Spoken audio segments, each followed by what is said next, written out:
as a child, I went through a lot of abuse, neglect. I ended up trying to commit suicide at ages 13 and 14 and 15. I was Baker acted 4 times. I went to juvenile justice 4 times. Then I ended up going to foster care. And that's when I really started going to church and stuff like that and getting to know who God was. Anyway, I get out of foster care. I meet the father of my kid. I have my daughter. Me and him split up. And then I meet this guy when I'm 23 years old. No, I was 22 when I met him.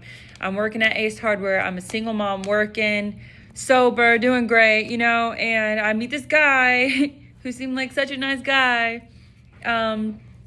And he ends up asking me to dinner, and I agree.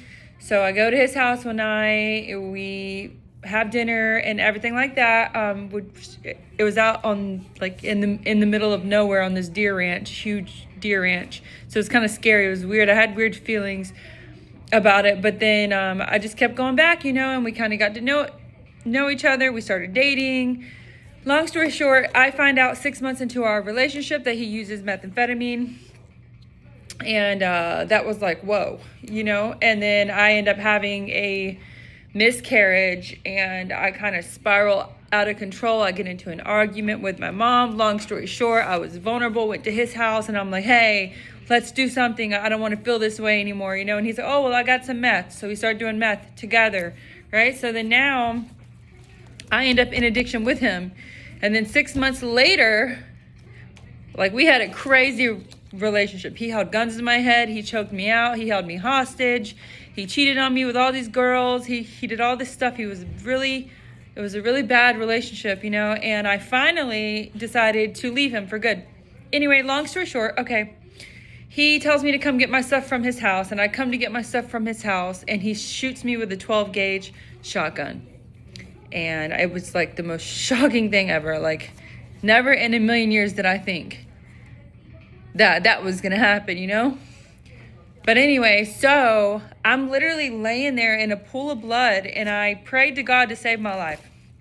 I was like, God, please just don't let me die out here, because I'm in the middle of nowhere. There's no one around. It's pitch black, and it was scary, and I was just begging God for my life, right? So anyway, I had this peaceful feeling come over me, and I remembered my phone was in my pocket. And I hid the phone because he kept coming back and forth, harassing me and stuff after he shot me. And anyway, I hid the phone under my arm. I called 911. There's a lot of details to the story. So you guys, later, I could give you my info, or you could look it up and read the whole thing. But I'm going to share it in more detail later on. But anyway, okay, so I end up, after the shooting, God saves my life, and I end up getting on drugs to numb the pain and not have to face reality of the reality of the situation. And I ended up catching charges for possession, driving with license suspended. I get arrested 12 times between the ages 22 and 31. And then I go to county during those times. And then I went to prison at the age 31. And I did 2 years in prison. Just got out of prison this year, September 2025. Completely sober now, and doing everything I can to live for God, And anyway, I just wanted to share this with you guys because God is amazing. Never give up. He loves you. He loves you. And He's with you. And He will answer you. Just cry out to Him. Trust Him. He can change your life. And I'm going to share more later, okay? I love you all, and I pray that you all just stay strong. Keep pushing. Life is hard right now. Life is crazy. We're all going through something, but we don't got to go through it alone, okay? So just keep your eyes on God.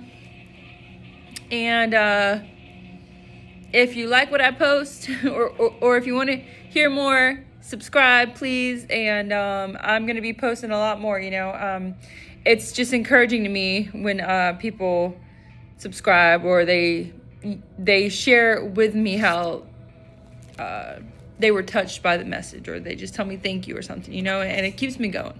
Anyway, I love that, and I love you guys, and y'all have a blessed night.